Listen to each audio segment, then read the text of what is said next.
What are the chances that 10 old men like us would ever get to the moon? Very unlikely.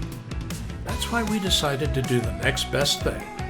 Take a small group VIP tour of the Kennedy Space Center on Cape Canaveral.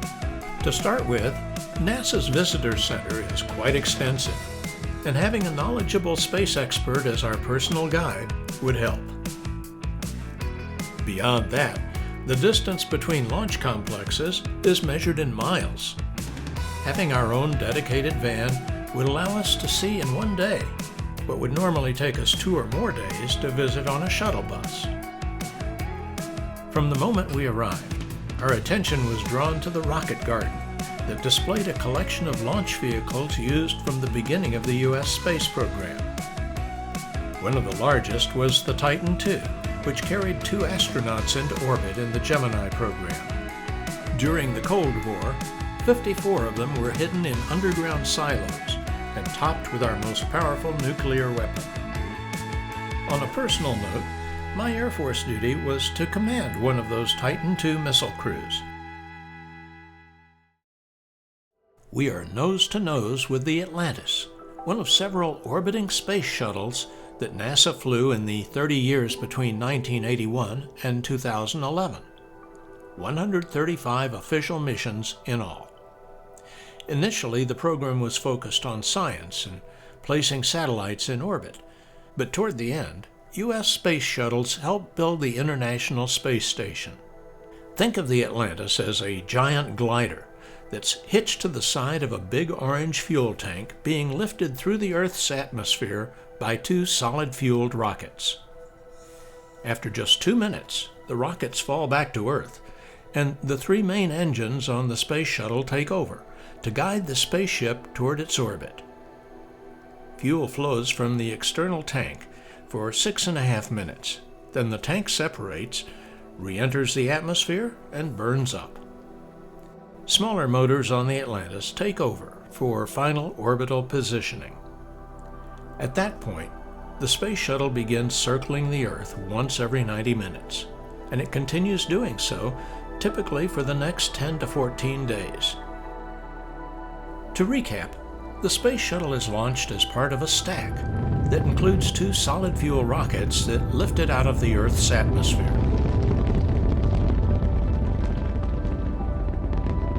After about 2 minutes, the lift rockets fall away and are recovered back on Earth. The large tank remains as a source of liquid fuel for the shuttle's own big engines. Once the shuttle nears its orbit, the fuel tank separates and burns up in the Earth's atmosphere. That leaves the shuttle on its own, with only small maneuvering engines to fine-tune its orbital position. Now it can go to work. Here you see the bay doors open and a satellite being placed into orbit, a typical shuttle assignment. When its assignments are complete, the shuttle returns home through the Earth's atmosphere, now flying strictly as a glider, as it makes a powerless landing. This is the empty shell of the actual Atlantis, which looks here quite large. But it was pretty cramped, with limited headroom on each of several levels, like living in a small RV or van.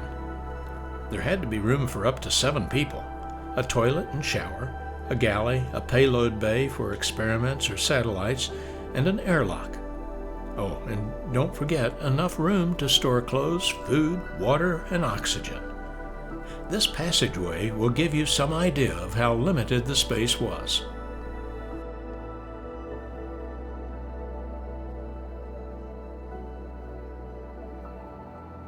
After we finished examining the Atlantis space shuttle, we were strapped into a simulator that took us through a launch experience.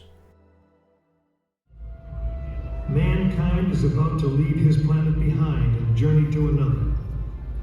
It is one of those rare moments when history is not being made, destiny is being embraced. Space shuttles like Atlantis are now history.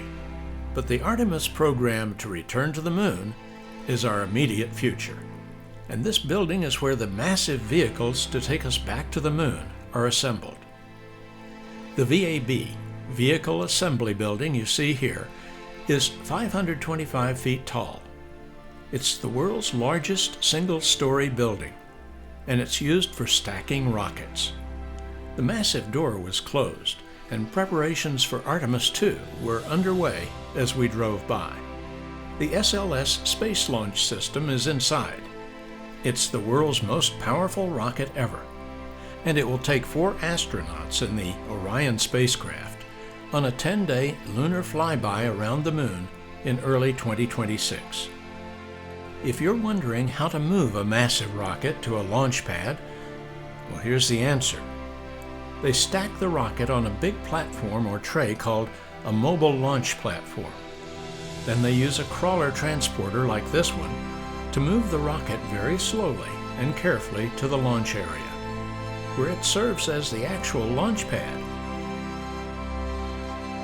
Our tour stopped for a show and tell at the gantry at Launch Complex 39, which was used for both the Space Shuttle and Apollo missions. Today it lets visitors imagine what it's like to stand directly below a giant rocket engine as it's being tested. I said imagine. You won't be burned, deafened, blinded, or shaken by the gentle simulation that's about to begin.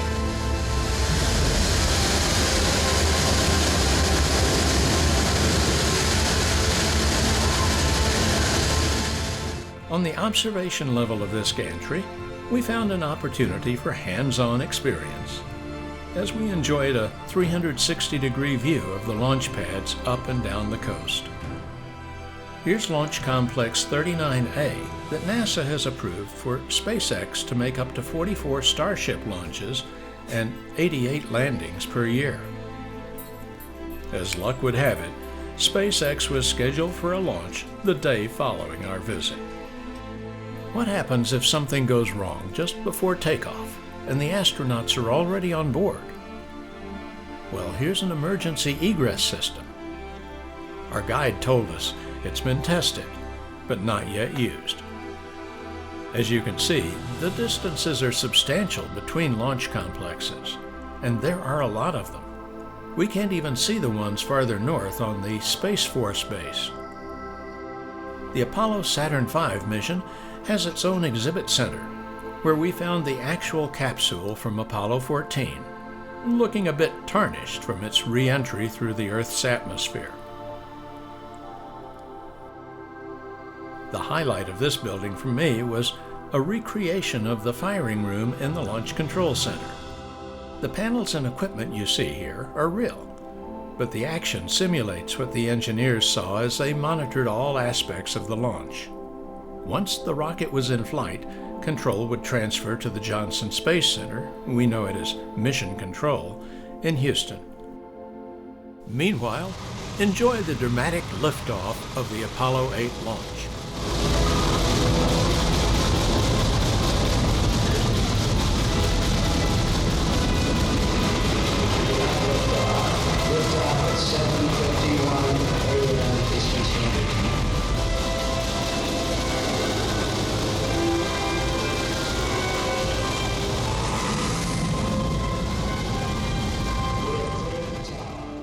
With that, we wrapped up our visit to NASA's Kennedy Space Center, well grounded in recent space history and ready for the next conquest.